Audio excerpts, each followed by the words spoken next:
Bullocks, timber and hard men have been synonymous with the Wattage Hills since they were first settled, and the Deves family were amongst the first settlers. The Deves forebears came here in the 1850s, first working horses and then bullocks, getting timber from the remote gullies. Today, the traditions and skills of timber getting live on, with the fourth generation of Bullockos in the Deves family still working the Wattagans. Back down there. Vic Deves has been a Bullocky for 55 years. He began his association with bullocks at the age of 8, riding the huge animals around his grandfather's property. Vic was forced to retire about 8 years ago when a car accident partially crippled him. But when his 16-year-old nephew Ian couldn't find work, Vic decided to teach Ian and his younger brother Gary the skills of bullocking. The boys have only been working the team for 6 months. They started with 2 pet bullocks, the Jersey leader Jumper and another, Gilbert. The boys are used to working a small team of bullocks and not the full team of 10. Anxious to get into it. They'll be wanting to go, getting into it all the time. That's the way it goes with bullocks though, isn't it? You get some of them that'll go along nice and steady, and other ones is after yoke 2 or 3 days. After yoke for a couple of days, they walk up and stand up in the place like these fellas. It's you! Not a move in them. But they're not yoked for a couple of weeks, and I knew they'd have trouble this morning. You may have heard the expression to swear like a bullocky. Well, that's not the case with this family. All the bullocks have a name, and they respond quickly to the gently spoken commands. Vic has taught Ian and Gary the skills of timber getting, how to select a tree and how to fell a tree safely. Today the boys face a test. They're felling their first big tree, nearly a ton of timber in one go. Put one in there to knock it out, but try and work it this way.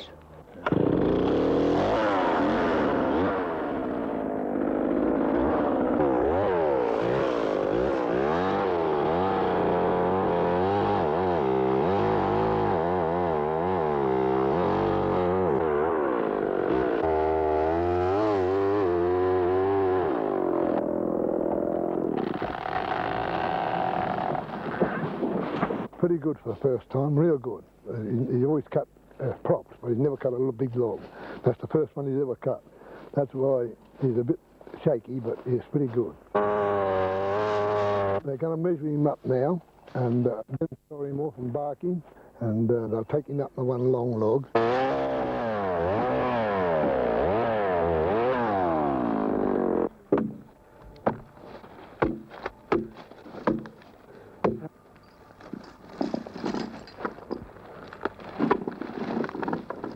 For Gary and Ian, bullocking isn't a game or a passing odd job.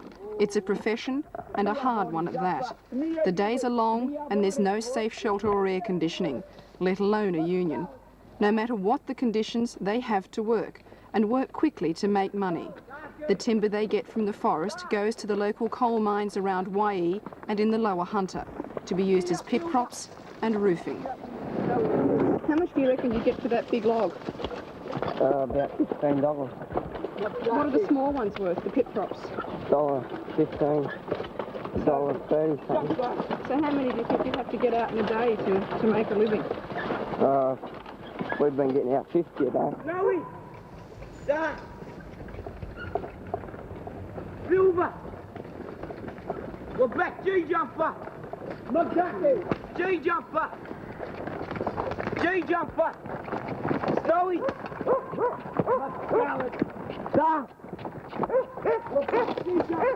Let's go!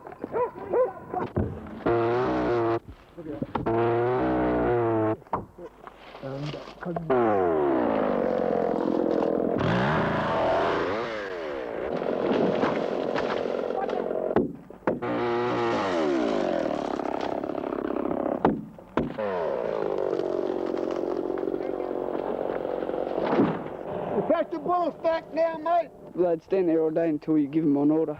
If you just tell them to stand there, they'll stand. Just have to say, well, no, stand there all day. we whoop, we whoop, we Mia Bonnie, we whoop, Mia Bonnie, we Mia Silver, Mia Bonnie. You can see where these bullocks have gone. They're not knocking down all the timber. And where the bulldozer will go in and smash everything down till he's gone. And that's why I think, you know, the bullocks are better. In smaller timber, in big timber, well, the bulldozer is the best. Jumper. Jumper. Mia Bonnie. Whoop, we. I think, you know, they will come back to bullocks. Whoop.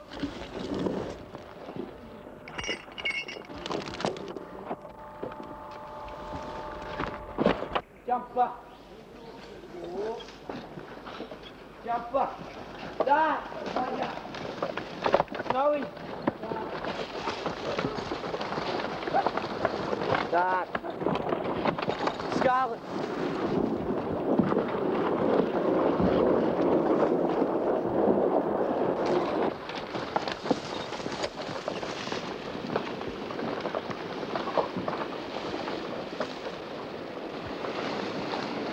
Dover. Dover duck. Dover scarlet. Dover duck.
Going to an accident always fills one with a certain amount of apprehension because we're going to such an unknown quantity. When we arrive, we're faced with many and varied types of situations. We become fairly detached from our feelings and go to the job that is at hand.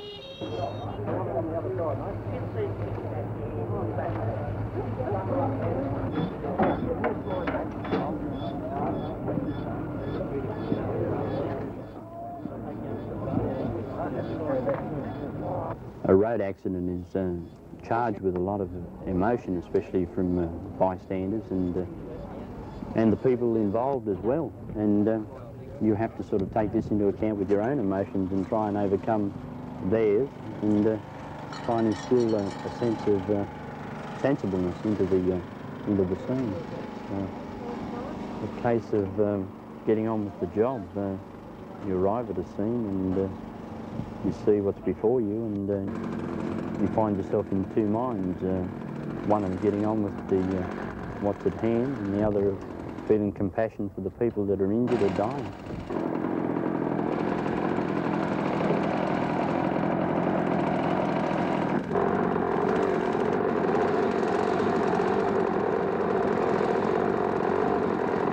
We must first look at the most seriously injured patients and leave the less serious injured for a later time. Our main concern is the serious patient is number one priority. Come on.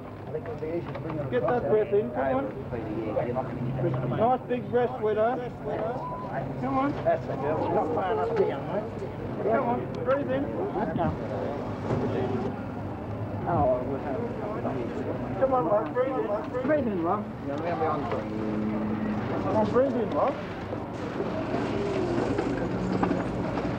Come on, girl. Nice big one. Nice big one. We find going to motor vehicle accidents that we find two commodities involved, and One is a motor vehicle and the other a human being. And when both of these things are subjected to excesses such as alcohol for the human being and high impact smashes for the motor car, both of these commodities don't come out of them very well. There's probably one of two answers for the human being: a long-term and intensive care ward, one of the major hospitals, or death. It's as simple as that.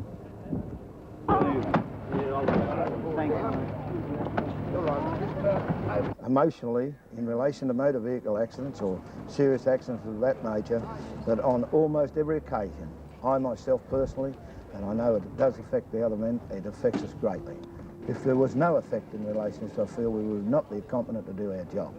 The thing that stands out most in my mind, after having extricated somebody, seen the injuries, helped these people, got them on the road and got them away, we wonder then about the families that's left behind, or the families then that are going to suffer the traumas and that follow with these associations, particularly with fatality.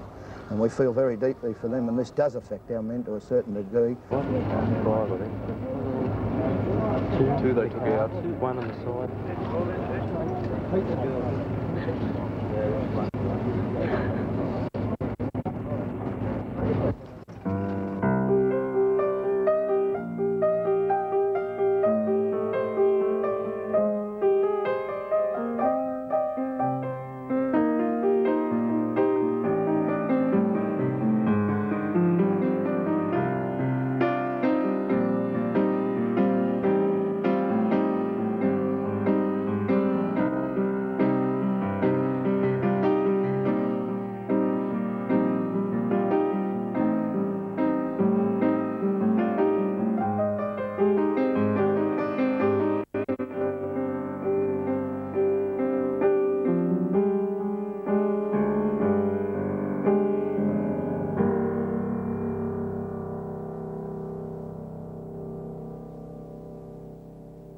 The main causes of motor vehicle accidents is the involvement of alcohol, the impatience of drivers, and the inattentiveness of the driver also.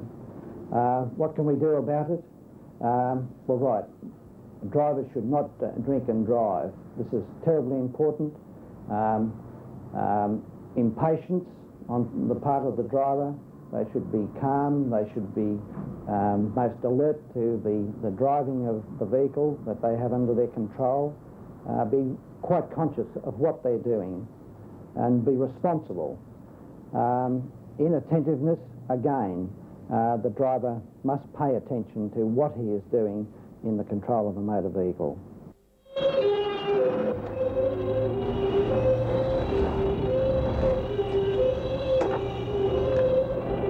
A96 to LN over. 96 to LN, we have a person here with critical injuries. We have head injuries, thoracic injuries, and our ETA will be 6 minutes.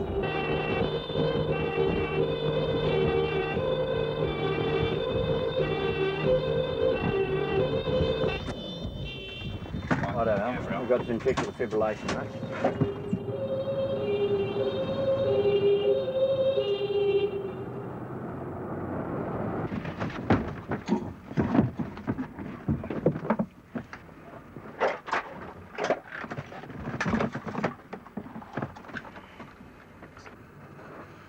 How much we can do, Al?